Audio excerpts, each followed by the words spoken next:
திருச்சிற்றம்பலம்.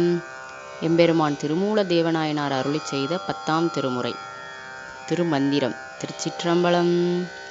சினம் செய்த நஞ்சுண்ட தேவர் பிரானை புனம் செய்த நெஞ்சிடை போற்றவல்லார்க்கு கணம் செய்த வானுதல் பாகனோமங்கே இனம் செய்த மான் போல் இணங்கி நின்றானே அண்டமோடென் திசை தாங்குமதோ முகம் கண்டம்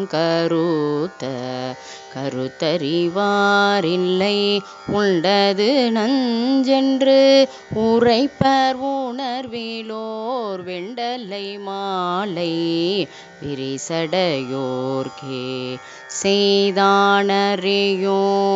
செழுங்கடல் வட்டத்து பொய்யே உரைத்து புகழும் மனிதர்கள் மெய்யே உரைக்கில் விண்ணோர் தோழச் செய்வன்மை தாழ்ந்திலங்கு மிடருடையோனே மேல் கீழ் நடு பக்கம் மிக்குற பூரித்து பாலாம் ரேசக தாழ்வுட்பதிவித்து மாலாகி உந்தியுள் கும்பித்து வாங்கவே ஆளாலமுண்டான் அருள் பெறலாமே ஆளாலமுண்டான் அருள் பெறலாமே. திருச்சிற்றம்பலம்.